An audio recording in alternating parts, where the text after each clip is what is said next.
I am open to Leah Thomas and every other trans person having their own category at the Olympics and allowing them to compete. That is absolutely fine, having their own category at high school, universities, at high schools, at universities, everywhere across the country, and being able to compete. What I am not open to are biological men competing against women. If you want evidence that biological men will always defeat women, look no further than the actual Olympics and look at the time differences as it is when men are competing in a sprint versus women competing in a sprint, when men are competing in a throw versus when women are competing in a throw. It's so obvious, and it's so shocking that they continue to bring up this argument, even though men have stronger bones, more lung capacity, bigger hands, bigger feet. I mean, it's just everything. It's all different. It's all different. And what Candace is bringing up right here is, yeah, all you have to look at is the records, is the world records, is the Flojo, Florence Joyner, holding a famous world record for the 100-meter dash, wouldn't even qualify her for the Olympic men's competition. So yes, of course there's a major difference. And these people, these trans activists, continue to go with the argument that there's absolutely no difference at all.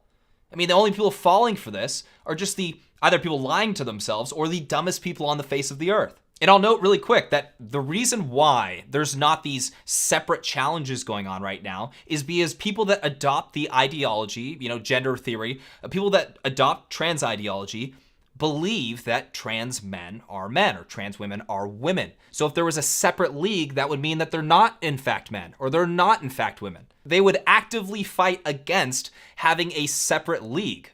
Just blows my mind. If you don't want to acknowledge biological reality, I want you to lead the trans Olympics. I want you to be the person that establishes the trans events for people. Thank you for your question. There's more people behind you. Okay. I love that your solution is separate but equal. Oh, what? My God. So we already have what? Your solution is separate but equal? What are you talking about? We already have men and women divisions. So is that separate but equal? Next question. So just another bad faith argument to wrap things up. Oh, well, separate but equal, huh? What? Perfect response from Candace right there. What are you talking about? It's so absurd. You guys, I wanted to finish this video with just a throwback to a previous video of mine, just really quick. We have a short right here. This moment right here is basically just how these people think. Hey, should transgender athletes be allowed to compete in women's sports? This is that ideology that you're dealing with. Should transgender athletes be allowed to compete in women's sports? Yes, 100%. I would just say, look at the science. And, trans women are women, and that's kind of should just be the common understanding.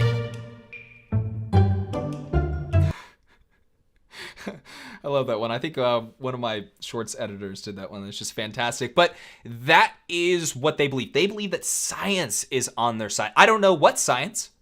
I don't know. I don't know what science they think is on their side, but they do believe that they are standing with science. Even after all of the arguments against them, they are still the team of science.